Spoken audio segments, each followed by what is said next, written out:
Opa, episódio novo. Vocês lembram que episódio passado nosso guri começou a morar na casa nova. Criou um vaso sanitário e agora virou empreendedor. Mas a mão de obra tá cara e o trabalho tá puxado. Ainda por cima ele tem que concluir as missões da guilda. Então ele decidiu comprar um escravo. Falando assim parece até, né? Mas chegando lá, uma elfa linda mandou ele meter o pé, pois aquele lugar não era pra crianças. Ele ficou como? Apaixonado. O episódio 2 começa com a proprietária. O Takumi se apresenta ali. Pepeca diz que ele está um pouco relutante em fazer um contrato com o escravo.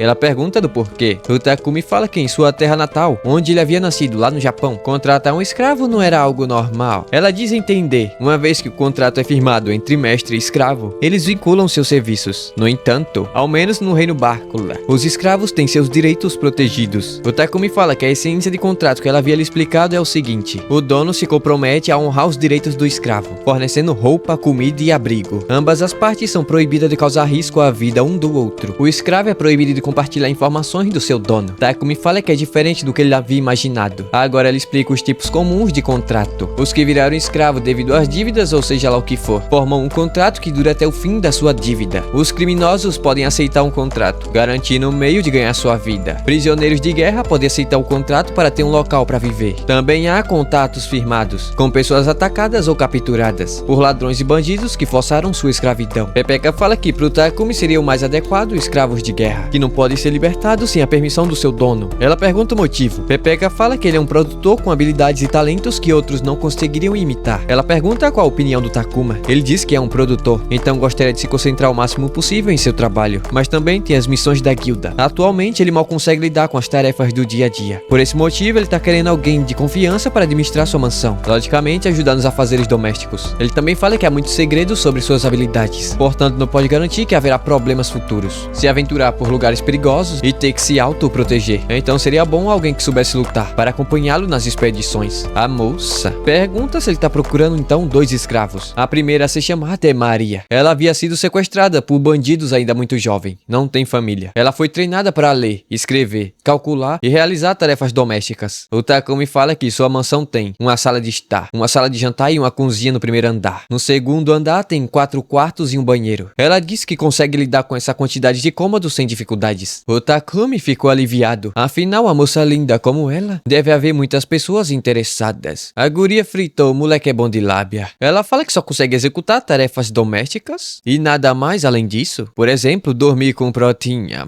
Rapaz, já tá pensando muito longe essa garota. No fim, o Prota aceitou ela como sua empregada doméstica. Mas ela não vai dormir com ele não, ela fala. Enquanto ao outro escravo que nosso guri estava procurando, infelizmente, nesse momento, eles não têm um escravo de guerra. Maria fala que eles têm a Sofia. A moça diz que ela não deve se intrometer na conversa. Manda ela retornar pro seu quarto e preparar suas bagagens. O Takumi pergunta se existe alguém. Ela fala que tem uma pessoa, mas é muito problemática. Então eles entrarão em contato quando encontrarem alguém. Mas o Takumi fala que deseja conhecer essa pessoa por causa da sua habilidade intuição. Ele tem uma alta sensação que não deve recuar nesse momento. E também tem aquela expressão que a Maria havia feito. Eles entram no quarto e rapaz, a menina é poderosa. É informado que ela foi capturada em uma guerra entre reinos há 50 anos atrás. Ah, rapaz, já é aposentada. Ela era do reino Yugo, que é uma nação de elfos. Por vários motivos, até o momento ela não fechou contrato com ninguém. Os motivos são o seguinte: um ferimento na orelha, um defeito na mão direita e na perna esquerda, mas nada que lhe cause problemas na sua vida diária. Ela também teve sua magia elemental e a magia espiritual exclusiva dos elfos selada. Provavelmente ela foi colocada sobre uma maldição também. O Takumi pede pra falar um pouquinho com ela. Ele se apresenta, mas a elfa vai direto ao ponto. Como a Mulan havia acabado de falar, ela é uma completo inútil pra ele. Mas o Takumi simplesmente pegou no rosto dela pra observar seus status. Ele percebe que ela é forte pra caramba. Se ele for capaz de curar seus membros e retirar sua maldição, ela seria quase uma apelação no campo de batalha. A Mula entra e pergunta o que ele achou. O Takumi fala que vai querer firmar um contrato com ela. Ei, tu não escutou o que eu disse não? Eu não posso lutar. Ah, não esquenta. Eu apenas preciso fazer algo a respeito disso. A dona Mula pergunta se o Takumi está dizendo que ele pode resolver o problema que acorrenta essa menina há mais de 50 anos. É, eu posso. Estou quase no nível necessário. Ela começa a rir e fala que isso é realmente interessante. Depois disso, toda a papelada foi assinada. A Maria agradece pelo nosso guri ter contratado a Sofia. A magia como prova de contrato é lançada. Com isso, o contrato foi formado. Já em casa, quando Takuma abriu a porta, logo foi pego de surpresa pela Kaede. A Sofia já queria passar a peixeira, mas o Takumi fala que ela é seu animal de estimação. Depois disso, para cada um foi lhe dado um quarto. A princípio, elas não queriam aceitar, pois era luxo demais para elas. camas. Mas como havia quartos o suficiente, elas decidiram aceitar. Depois disso, ambas foram tomar um banho. Maria fala que achou que a mula não quer deixar a Sofia ir embora. Afinal, ela nunca havia feito um contrato com ninguém. Não importa o quanto de dinheiro fosse oferecido. Entretanto, ela reconheceu Takumi como um mestre adequado. Mas a Sofia estava meio para baixo. Ela havia dado uma olhada nas informações de contrato que a empresa Mula havia feito. E a maioria das informações do Takumi estavam em branco. Até mesmo seu local de nascimento e sua linhagem. Ela pensa que já que ele está escondendo tudo isso, deve haver alguma situação especial por trás. Mas no que será que ele está pensando? Depois disso, eles foram comer. Mas a Maria não gostou dele ter feito a comida. Ela tá se sentindo uma inútil. Um vaso vazio com roupas. Pior do que isso. Mas o Takumi fala que tá tudo bem. Afinal, é apenas o primeiro dia dela na casa. Pra compensar, Maria pede para que ao menos ela possa lavar os pratos. Depois, eles se sentaram para comer juntos. E o Takumi também havia pedido para que elas parassem de chamar ele de mestre, né? Porque é estranho. Dia seguinte, na empresa do Pepek, o Takumi havia recebido o item que ele havia pedido. Andando pela cidade, ele viu uma igreja. Lá dentro havia a estátua da deusa Noli. Ele se ajoelha e oferece uma oração por todas as bênçãos que ela havia lhe dado. Mas ele diz ter ouvido dizer que a Sakura Imperial de Sodônia controla a religião desse país. Então ele pergunta o motivo da população falar mal deles. Simplesmente a deusa invocou Takumi no céu. Só para responder aquela pergunta. Ela diz não ter nada a ver com Sidônia e com a Igreja da Luz Divina. Ela diz haver duas religiões desse mundo. A Igreja da Criação e a Igreja da Luz Divina. A Igreja da Criação sempre adorou a deusa Noli. Já a Luz Divina foi criada anos depois. Justamente com seu deus falso. Após sua criação, a Sakura Imperial rapidamente começou a espalhar sobre ela. E se opuseram contra a Igreja da Criação. Mas a Noli havia dito que não iria se meter em todos os assuntos dos humanos. Com isso, a Sakura Imperial ativou o portal de invocação de outro mundo. E deu no que deu, Protinha foi invocado pra lá. E sobre a benção que ela deu ao Takumi, como pedido de desculpa, durará para sempre. Mas à medida que ele conheceu o mundo, a parte da bênção que ajuda ele a reconhecer pessoas será desfeita. Para simplificar, o tutorial de iniciante será desfeito em breve. E daqui pra frente tudo será por conta do Takumi. E se explica do porquê sua vida sempre foi fácil, mas agora as coisas irão subir de nível. Pessoas mal intencionadas irão surgir. Um ano depois, na Sakura Imperial de Sidônia, é informado sobre o treinamento dos 3 heróis invocados. A princípio, eles estavam hesitantes devido à invocação, mas ficaram a favor de ajudá-lo após a persuasão da Elizabeth. Já em casa, Takumi foi recebido pela Kaede e se esbagaçou no chão. A Sofia tentou ajudá-lo, recolhendo as coisas que havia caído, mas ele simplesmente a jogou dentro da caixa de itens e se trancou no laboratório. Logicamente, ela suspeitou daquele pacote. Afinal, era um embrulho mágico. A Sofia foi até a porta do laboratório e viu que aquele maluco estava tramando. Chegou lá e viu o maluco se cortando todo, rapaz. Eu ficaria com medo. Ele estava fazendo tudo aquilo para aumentar o nível da sua habilidade. Mas ele acabou chamando a Maria de terrível. A Letícia, ouvindo aquilo, partiu para cima dele. Mas devido à sua maldição, ela caiu de exaustão no chão. Ele curou o machucado na mão dela e com isso sua magia de luz subiu de nível. Ele a levou para casa e utilizou sua magia Dissipar, juntamente com a cura extra, curando por completo seus ferimentos e sua maldição. Tempo mais tarde, ela havia despertado. A Maria pergunta como ela estava se sentindo. Ela diz estar um pouco mais leve, mas logo pede para que a Maria fuja, pois o Takumi não é quem ela pensa que é. A Maria diz que ele é uma pessoa melhor do que ela imaginava. Ela mostra a orelha da Sofia curada e sua magia que estava novamente emanando do seu corpo. Depois ela foi até o Takumi agradecer pelo que ele havia feito. Ele também havia explicado que ele precisava de mais um nível da sua magia de luz, e que o líquido daquela garrafa eram ervas venenosas que ele obteve com o Pepek. E sobre ele ter chamado a Maria de horrível, bem, é que ela pensou que as ervas que ele havia separado eram lixos, então jogou fora. Depois que tudo foi resolvido, a Sofia jurou lealdade ao seu mestre Takumi por toda a vida. E com isso o episódio acaba.